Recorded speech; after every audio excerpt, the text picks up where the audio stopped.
ഈ കൃപാസന മാതാവിൻ്റെ തിരുസന്നിധിയിൽ വന്ന് എനിക്ക് സാക്ഷ്യം പറയാൻ എന്നെ അനുവദിച്ച എൻ്റെ തിരുക്കുമാരനും പരിശുദ്ധ അമ്മയ്ക്കും ഞാൻ കോടാടുകൂടി നന്ദി പറയുന്നു.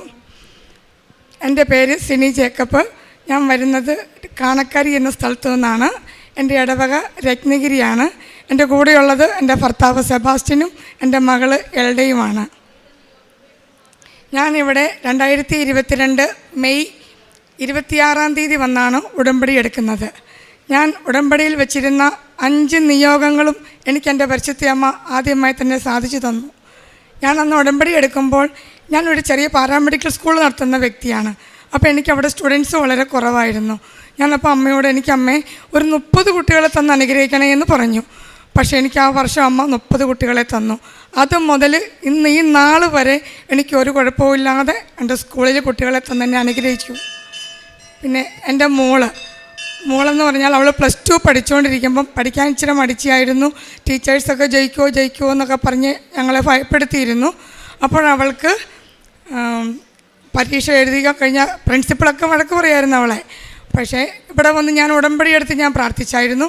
അതിൻ്റെ ഫലമായിട്ട് അവൾക്ക് +2 നല്ല വിജയശതമാനം കിട്ടുകയും അവൾ നല്ല രീതിയിൽ പാസ്സാവുകയും ചെയ്തു. CBSE ആയിരുന്നു അവൾ പഠിച്ചിരുന്നത്. അതിനുശേഷം അവൾക്ക് അടുത്ത പഠനം അവൾക്ക് BEdന് പഠിക്കണം എന്നായിരുന്നു ആഗ്രഹം. ഞങ്ങൾക്കത് താല്പര്യമില്ലാഞ്ഞുകൊണ്ട് ഞങ്ങൾ കൊച്ചിനോട് പറഞ്ഞു നമുക്ക് BSc നഴ്സിങ്ങിന് പോകാമെന്ന്. അവൾക്കൊരു താല്പര്യവും ഇല്ലായിരുന്നു. പക്ഷേ എൻ്റെ മാതാവിനോട് ഞാൻ പ്രാർത്ഥിച്ചതിൻ്റെ ഫലമായിട്ട് കുഞ്ഞതിനെ അനുവദിക്കുകയും അപ്പോൾ അവളൊരു ഡിമാൻഡ് വെച്ചു അവൾക്ക് കേരളത്തിൽ പറ്റിയല്ല, കേരളത്തിന് വെളിയിൽ വേണമെന്ന്. അങ്ങനെ ഞങ്ങൾ തമിഴ്നാട് ഡിണ്ടിഗൽ എന്ന് പറയുന്ന സ്ഥലത്ത് NBR എന്ന് പറയുന്ന കോളേജിൽ ചെല്ലുകയും അവിടുത്തെ അന്തരീക്ഷം അവൾക്ക് ഇഷ്ടപ്പെടുകയും അവളവിടെ അഡ്മിഷൻ എടുക്കുകയും ചെയ്തു. അവളവിടെ BSc നഴ്സിങ്ങിന് പഠിക്കുന്നു. അവൾ ഫസ്റ്റ് ഇയർ പരീക്ഷ ഫസ്റ്റ് സെമ്മിൽ എക്സാം കഴിഞ്ഞപ്പോൾ എന്നോട് പറഞ്ഞു, അമ്മേ ഞങ്ങൾക്ക് പരീക്ഷ ഭയങ്കര പാടായിരുന്നു, ഞാൻ ജയിക്കത്തില്ല, ഭയങ്കര കരച്ചിലും ബഹളമായിരുന്നു. അപ്പോഴും ഞാൻ അവളോട് പറഞ്ഞു, മോളെ നീ ഭയപ്പെടേണ്ട, അമ്മ ഉടമ്പടിയിലാണ്, നിൻ്റെ മാതാവാണ് നിന്നെ പരീക്ഷ എഴുതിക്കണേ, നീ അല്ല എഴുതുന്നത്, നീ ഒന്നും പേടിക്കണ്ട, നിനക്ക് നല്ല റിസൾട്ട് കിട്ടും എന്ന് ഞാൻ എൻ്റെ കുഞ്ഞിനോട് പറഞ്ഞു. റിസൾട്ട് വന്നപ്പോൾ അവൾ അവിടുത്തെ സെക്കൻഡ് ടോപ്പറായിട്ട് വിജയിച്ചു. അതുപോലെ അവിടെ സെക്കൻഡ് സെം ആ എക്സാമിലും അവൾ നല്ല രീതിയിൽ മാർക്ക് മേടിച്ച് വിജയിച്ചു. ഇപ്പോൾ തേർഡ് സെം എക്സാം എഴുതിയിട്ട് അവൾ ഇരിക്കുകയാണ്. അതിനോടനുബന്ധിച്ച് അവളിവിടെ വന്ന് ഉടമ്പടി എടുക്കുകയും ഇപ്പോൾ അവൾ 2ാമത്തെ ഉടമ്പടി പുതുക്കുകയും ചെയ്തു. ഞാൻ 10ാമത്തെ തവണയാണ് ഇപ്പോൾ ഉടമ്പടി പുതുക്കിയിരിക്കുന്നത്. അതുപോലെ എൻ്റെ ഭർത്താവിന് ഷുഗറിൻ്റെ അസുഖമുള്ളത് കൊണ്ട് കാലിന് സെൻസേഷൻ വളരെ കുറവാണ്. ചെറിയൊരു വൂണ്ട് കാലിൽ വന്നിട്ട് കാലിൻ്റെ ആ മുറിവ് ഞാൻ ഇവിടുത്തെ തൈലം തൂത്ത് പരിശുദ്ധ തൈലം തൂത്ത് ആ മുറിവ് ഉണങ്ങിയതാണ്. ഉണങ്ങി വന്നപ്പോൾ അതിന് മുകളിലൊരു വെള്ള ഒരു ഇത് കണ്ടുകൊണ്ട് എല്ലാവരും എന്നോട് പറഞ്ഞു ഒന്ന് ഹോസ്പിറ്റലിൽ കൊണ്ടുപോയി കാണിക്കാൻ. അങ്ങനെ ഞാൻ ഹസ്ബൻഡിനെ കൊണ്ടുപോയി ഡയബറ്റിക്കിൻ്റെ മൊത്തം ചെക്ക് ചെയ്തിട്ട് മൊത്തം ടെസ്റ്റിങ് ചെയ്ത് ഡോക്ടറെ കൊണ്ടുപോയി കാണിച്ചു. ഡോക്ടർ സർജിക്കൽ പ്ലേ വെച്ചത് കുത്തി കഴിഞ്ഞപ്പം അതിനകത്ത് നിന്ന് ബ്ലഡ് വന്നു. അപ്പോൾ പറഞ്ഞു പഴുപ്പൊന്നുമില്ല എന്ന് പറഞ്ഞു. ഞാൻ വീട്ടിൽ വന്നു. മാതാവിൻ്റെ തൈലം തൂത്ത് ഉണങ്ങിയ മുറിവ് ഡോക്ടറെ അടുത്ത് പോയതുകൊണ്ടായിരിക്കാം പിറ്റേ ദിവസം അത് പഴുത്ത് ഇൻഫെക്ഷനായി കഴിഞ്ഞപ്പം ഞങ്ങൾ രാത്രി ആയപ്പോഴത്തേനും പനിയും വിറവലും ഞങ്ങൾ നോക്കിയപ്പോഴത്തേനും പുള്ളിയെ ഭയങ്കര സ്വെറ്റിങ്ങൊക്കെ വന്നു കഴിഞ്ഞ് നോക്കുമ്പോൾ ഷുഗർ നോക്കുമ്പോൾ 450, ജീവിതത്തിൽ ഇതുവരെ വരാത്ത ഷുഗർ. രാവിലെ തന്നെ ഡോക്ടറെ അടുത്ത് ചെന്നു. ഡോക്ടർക്ക് തന്നെ പേടിയായി, സംശയമായി. അപ്പോൾ ഡോക്ടർ എന്നോട് പറഞ്ഞു മെഡിസിൻ മാറിക്കൊടുത്തു, പിന്നെ ഇൻസുലിൻ കൊടുത്തു, കുറവൊന്നും കാണുന്നില്ല. ട്രോപ്പോണിൻ ടെസ്റ്റ് ചെയ്തു. അപ്പോഴൊക്കെ വിശുദ്ധ തൈലവും മാതാവിൻ്റെ കാശുരവും എൻ്റെ കയ്യിലുണ്ട്. ഞാൻ പ്രാർത്ഥിച്ചു. ട്രോപ്പോണിൻ ടെസ്റ്റ് ചെയ്തപ്പോൾ നെഗറ്റീവ് റിസൾട്ട് കിട്ടി. എങ്കിലും ഡോക്ടർ പറഞ്ഞു ഒരു കാർഡിയോളജിസ്റ്റിൻ്റെ ഒപ്പീനിയൻ വേണം. ഉടനെ തന്നെ ഞങ്ങൾ കാരിത്താസ് ഹോസ്പിറ്റലിലോട്ട് പോയി. അവിടെ ചെന്ന് കാഷ്വാലിറ്റി കയറ്റി കഴിഞ്ഞപ്പോൾ അവർ ഞാൻ വർഷത്തെ അമ്മയുടെ കാശുരൂപം പോക്കറ്റിലിട്ട് കൊടുത്തിരുന്നു. വിശുദ്ധ തൈലം തൂത്താണ് ഞാൻ കയറ്റിയത്. അവിടെ എല്ലാ ടെസ്റ്റും ചെയ്തു. ടെസ്റ്റെല്ലാം ചെയ്ത് കഴിഞ്ഞപ്പോഴത്തേനും റിസൾട്ടെല്ലാം നെഗറ്റീവായിട്ട് പരിശുദ്ധ അമ്മ തന്നു. ഞങ്ങൾക്ക് ആർക്ക് എന്ത് അസുഖം വന്നാലും അന്നേരം ഞാൻ എൻ്റെ കുഞ്ഞുങ്ങളോടും പറയും, മക്കളെ തൈലം തൂത്ത് പ്രാർത്ഥിക്കുക, നമ്മൾ വിശ്വാസ പ്രമാണം ചൊല്ലി പ്രാർത്ഥിക്കുക, പരിശുദ്ധ അമ്മ നമ്മുടെ കൂടെയുണ്ട്. ശരിയാണ്, പരിശുദ്ധ അമ്മയാണ് ഞങ്ങളെ നയിക്കുന്നത്. അമ്മ എപ്പോഴും കൂടെയുണ്ടിരിക്കുന്ന നല്ല വിശ്വാസമാണ്.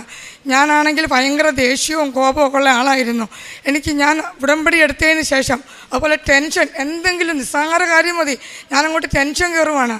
എനിക്ക് പരിശുദ്ധ അമ്മയുടെ ഒരു ഉടമ്പടി എടുത്ത് ഞാൻ പ്രാർത്ഥിച്ചതിന് ശേഷം എനിക്ക് ടെൻഷനേ ഇല്ല, ഒരു പ്രശ്നവും ഇല്ല. അതുപോലെ എന്ത് അസുഖം വന്നാലും ഞാൻ അന്നേരം വിശുദ്ധ വസ്തുക്കളാണ് ഉപയോഗിക്കുന്നത്.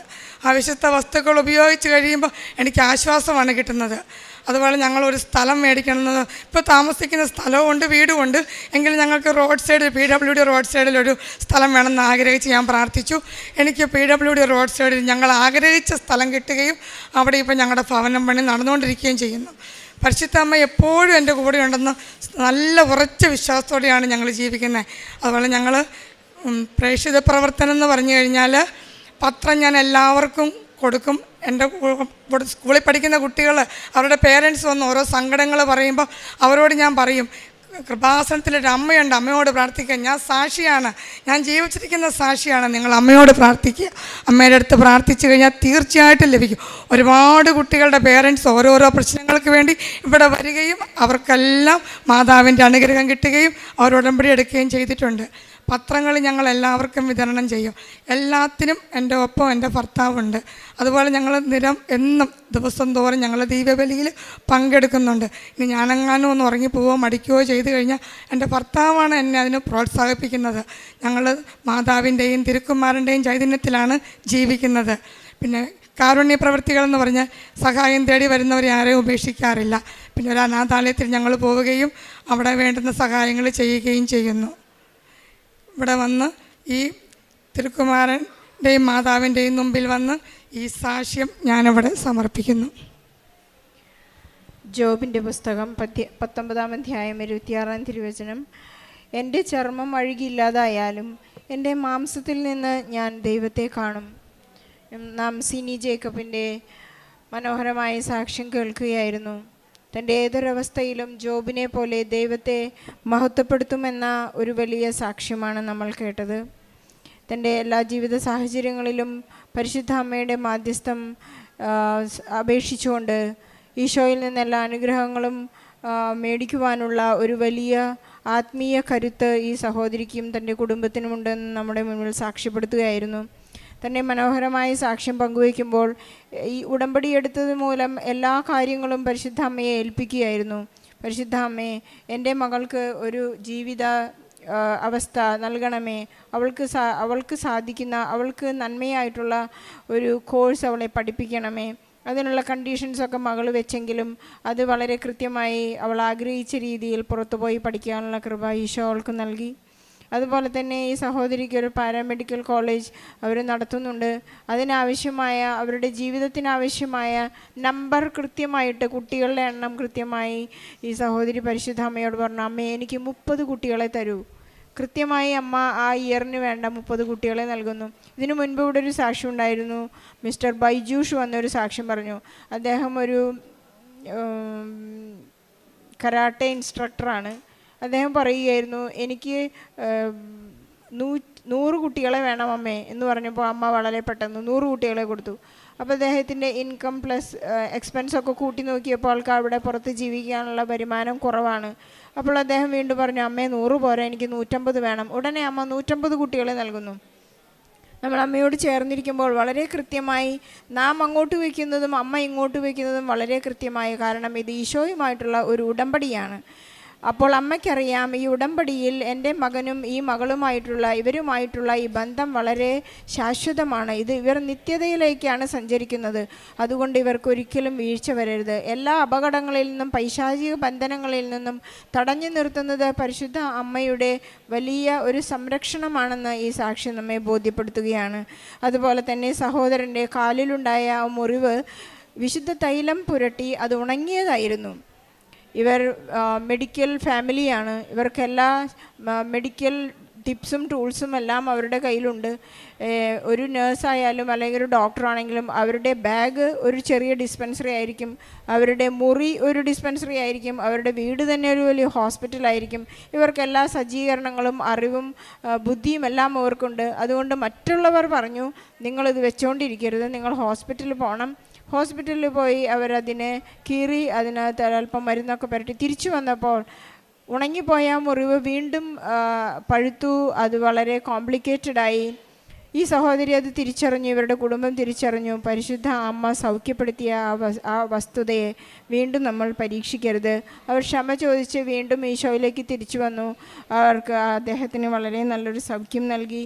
ഈശോ അനുഗ്രഹിച്ചു എന്ന് സാക്ഷ്യപ്പെടുത്തുന്നു. അതുപോലെ തന്നെ ഇവരുടെ കാരുണ്യ പ്രവൃത്തികളും ഇവരുടെ ആത്മീയ വളർച്ചയും വളരെ വലുതാണ്. എപ്പോഴും ഇവർ കുടുംബം ഒന്നിച്ച് പ്രാർത്ഥിക്കുന്നു. എല്ലാ കാര്യങ്ങളും പരിശുദ്ധ അമ്മയോട് ഇവരുടെ എല്ലാ കാര്യങ്ങളും അവർ അന്വേഷിക്കുന്നു. അമ്മേ, ഇത് വേണോ വേണ്ടേ, ഈശോയോട് ചോദിക്കൂ, ഞങ്ങൾക്ക് ഈശോ പറയുന്ന ഒരു തീരുമാനം തരൂ. അങ്ങനെ ഇവരുടെ തീരുമാനങ്ങളും ചർച്ചകളും എല്ലാം ഈശോയിലേക്ക് വിട്ടുകൊടുക്കുകയാണ്. ഈശോയുടെ തീരുമാനങ്ങളാണ് ഞങ്ങളുടെ വിജയമെന്നവർ മനസ്സിലാക്കി കഴിഞ്ഞു. അവരുടെ എല്ലാ ജീവിതത്തിൻ്റെ പ്രശ്നങ്ങളെയും അവർക്ക് ആവശ്യമുള്ള വീടും വീട്ടു സാഹചര്യങ്ങളും അവരുടെ വീട്ടിലേക്കുള്ള എല്ലാ കാര്യങ്ങളും ക്രമീകരിക്കുന്നത് എന്ന് പരിശുദ്ധ അമ്മയാണ്. ഒരമ്മയ്ക്കറിയാം വീട് എങ്ങനെ ക്രമീകരിക്കണമെന്ന്. പരിശുദ്ധ അമ്മ ഈശോയിൽ നിന്ന് അവർക്കെല്ലാം നൽകിക്കൊണ്ടിരിക്കുന്നു. ഈ വലിയ സാക്ഷ്യത്തിനായി നമുക്ക് ഈശോയോടും പരിശുദ്ധ അമ്മയോടും വളരെ നന്ദി പറഞ്ഞുകൊണ്ട് നന്ദി നിറഞ്ഞ ഹൃദയത്തോടെ നമുക്ക് കൈകളടിച്ച് സാക്ഷ്യം നമുക്ക് അവർക്കായി സമർപ്പിക്കാം. അത്യപൂർവ ദൈവാനുഭവങ്ങൾ ഇനി നിങ്ങൾക്കും സ്വന്തം. ഈ യൂട്യൂബ് ചാനൽ ഇതുവരെ സബ്സ്ക്രൈബ് ചെയ്തിട്ടില്ലെങ്കിൽ ഇപ്പോൾ തന്നെ സബ്സ്ക്രൈബ് ചെയ്യുക. ഈ വീഡിയോ ഇപ്പോൾ തന്നെ നിങ്ങളുടെ സുഹൃത്തുക്കൾക്ക് ഷെയർ ചെയ്തുകൊണ്ട് കർത്താവിൻ്റെ പ്രേക്ഷിതരാകുക.